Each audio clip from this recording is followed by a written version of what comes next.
Hey guys, and welcome back. So let's continue. We want to look at the swap technique, and this idea is we're not gonna reuse the same geometry and subdivide that. We're going to use something completely different. And let me show this. So let's go up here. I need this guy.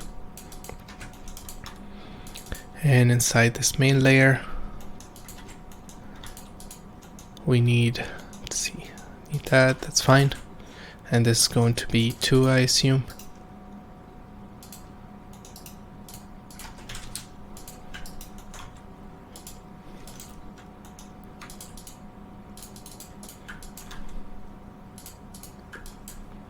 Fetch, create points, okay.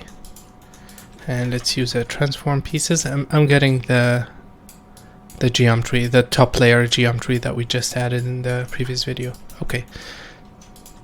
And this guy continues as planned.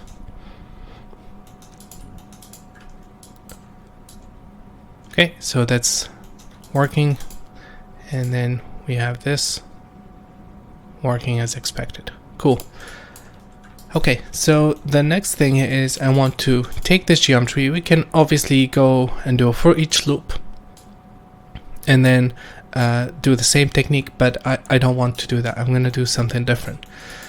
And let me get one more thing. I need this transform here so I can create a new geometry. And this is the box that we started with. Instead of using that, I'm going to divide it. Actually, let's delete a face.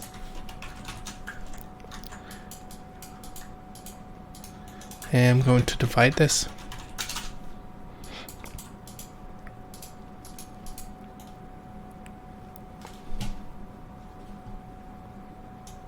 Okay, something like that. And let's put down a facet node. I'm going to create a very high res geometry. That's what I'm trying to do. And let's scale them down a bit.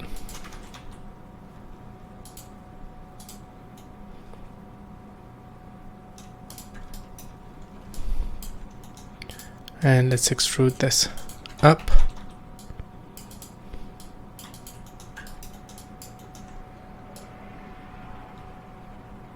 And make sure we have output back faces. Okay. And let's template this. I want to try to keep it at the same thickness. So 0.05 here. I mean, everything that I'm going to create, I'm going to try to fit inside the original shell. So let's move this down. And I want to create something else. So let's copy this divide node. And let's set this to 1000. Actually, let's transform it 45 degrees. And let's set this to 1000 to get these this kind of details. And then let's increase this. I'm going to do the same thing. So facet primitive. Okay. And let's extrude. And these guys, I'm going to make them thicker. And let's copy this.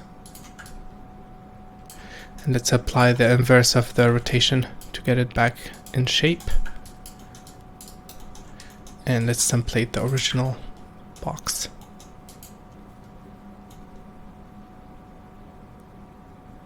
Okay. You have that. And I'm going to make another copy of this.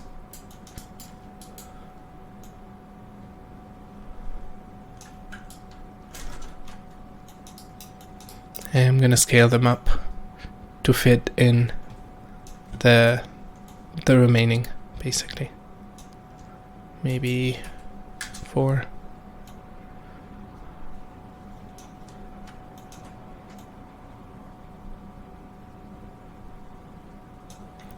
.5, 2.5. Yep. So we'll keep that. And I'm going to merge all all of this.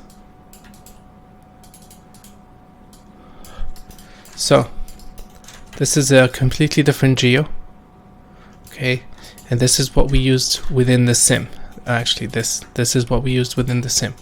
We're going to forget about this. We're going to swap it with these guys.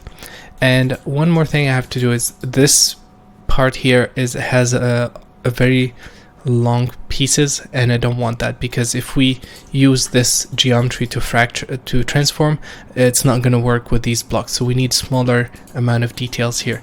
I'm just going to use a Voronoi fracture to add some details. So this guy,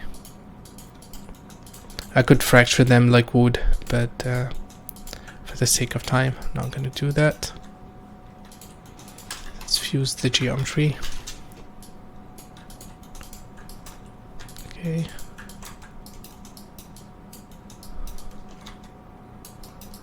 And let's increase the number of details.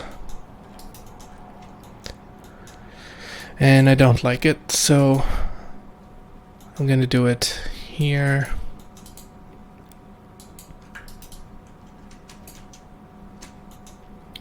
Let's do...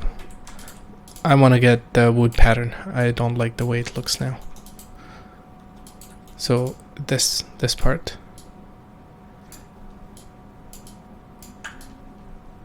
And let's transform it down.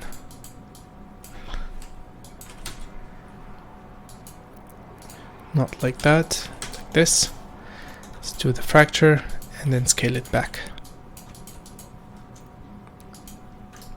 Okay, something like that. Let's increase the number of details. 2000 pieces.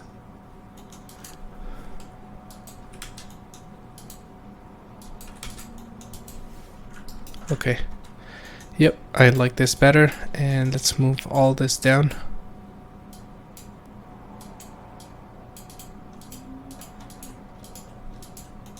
Okay, so this is our wood structure, and now we've swapped. We have a very high res geometry. And what I'm going to do is, instead of using this geometry, I want to swap it with this. So let's apply that same transform we have in SOPs. Okay, so this is our Voronoi piece, and this is our guy. But now, if you guys remember, we did inherit the name attribute from here. And that's when we did the transform, we kept that. But with this guy, it's a completely different geo. In this case, I made it here, and we have somewhat connection to the original mesh, but we should forget this. We should consider this as completely different geo. And I did this in the main sim. I used a proxy, a shell or a section of the wall that I'm planning to swap. Okay, and we should consider these two pieces as a completely different segments. And the way I'm going to transfer the attribute name, and actually let's do it. Let's regenerate here a new attribute and call this upres top. So we have our name guy, and what I'm going to do is I'm going to convert these into packed points. Let me assemble them first. So I don't need a new name. We have a name attribute. I'm gonna pack them. So we have points with name attribute, and I'm gonna use a pack edit to just display these as points. This is not gonna do anything. So we have only points with name attribute on them. And I'm gonna create a wrangle. I want to copy that name into orange name, and it's equal as name. So we made a copy, and what I'm going to do is I'm going to transfer that name attribute now using an attribute transfer from these points onto this. And I want the orange name attribute. I want to use a big radius, and let's put down a color node.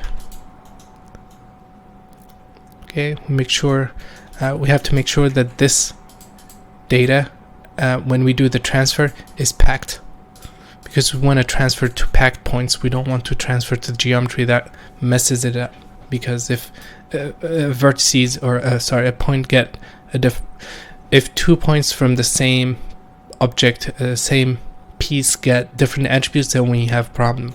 So I'm basically packing it here, and I can change it as well into packed points. And think of these as just 2-point cloud that I want to transfer this attribute, the name attribute, between them. So we have it here, and then we're going to transfer it. So we have it here now. And if we do color random from orange name, we should see the clustering effect. But because it's packed data, this point thing doesn't work. And the easiest way to fix that is simply to delete everything but keep points. And that got rid of everything, and now the color attribute works. And now we're transferring that, transferring this name onto these guys. Okay, so we have successfully transferred the name. We can turn this off. Okay, we can turn it off because we don't need to view the points. And I'm going to copy this. Let's connect it here, and let's take a look. Still not working, and the reason for that is because we don't have the orange name. So let's do the same thing. Let's copy it here. Okay, we have a copy, and then we're gonna tell this transform pieces to respect that. And there we go. So now we're transferring a completely unique mesh that has no connection with the original one, except the shell, basically the thickness. And we want to also activate this guy. So let's do this. Let's copy the same activation method, and I'm going to use object merge. I'm going to use the same point cloud, and I'm going to do the same thing here. So this is my geometry. And I'm going to use this guy. I want to transfer that red attribute, but instead of 0.7, I'm going to set it to something else. I'm going to set it to 1.5. Oh, I want to activate more of these guys. That's probably too much. Yeah, maybe something like this. And let's set a keyframe, and now we're activating these guys. Okay, so let's connect them here. Let's use the same block. Actually, we can do it all here. So let's merge, and let's connect. Okay, this is packed. This is packed, and let's take a look. Now we should see all the geo. And if we hit play, let's see what's gonna happen. Probably gonna see some geo starts to fall earlier. Yep, you can see there.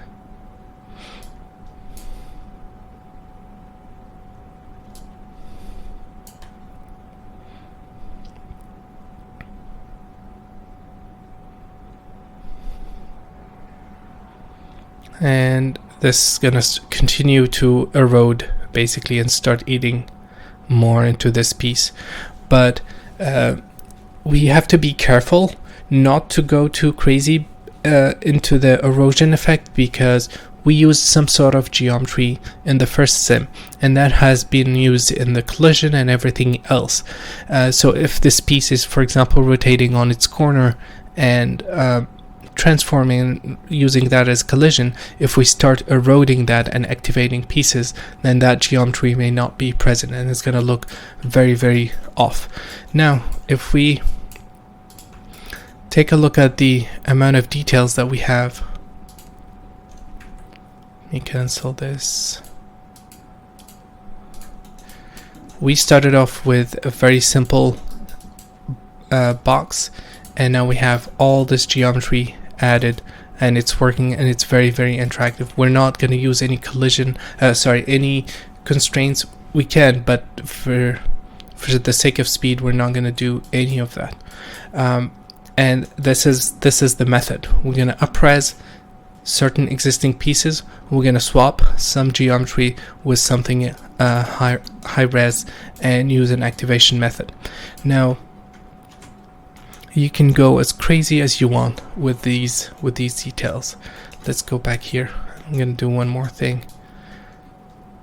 Yeah, let's copy this just to show.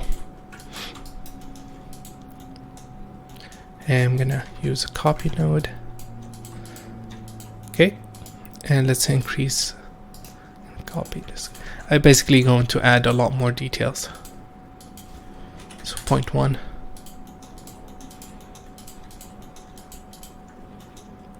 Okay, let's connect this and see where we can squeeze it in after we apply the inverse transformation. And this new geometry has a different pattern. Okay, let's see. It's too thick, so let's make it super thin. And we'll add it on top.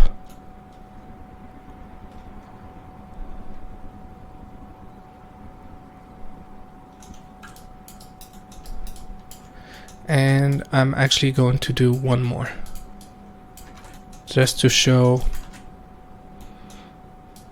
this technique. I'm going to set this to 90. Nothing different here. I'm gonna turn off this. I'm gonna increase this guy. It's a lot of pieces. I'm gonna make them even thinner just to layer things up. And I don't need this.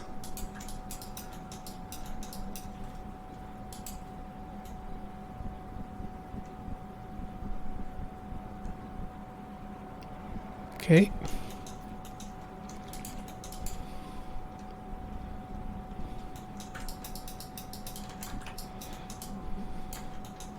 And let's make sure everything is working here.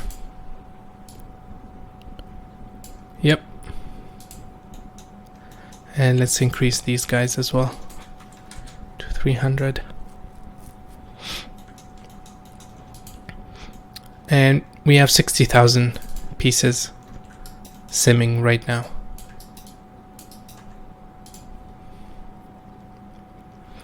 And so the next thing would be, the idea is very clear. We're going to oppress certain pieces.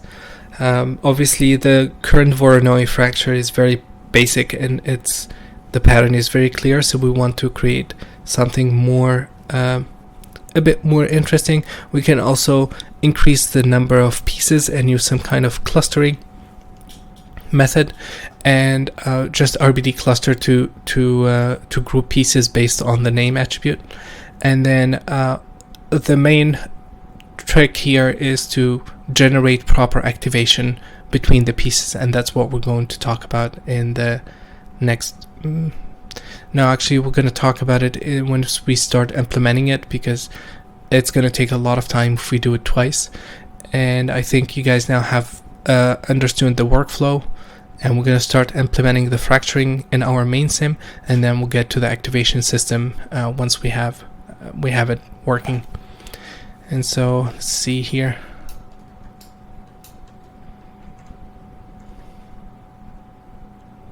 I mean, we have a lot of pieces and it's simming, and the more activation, the more you're gonna activate the pieces, the longer it's going to take to sim.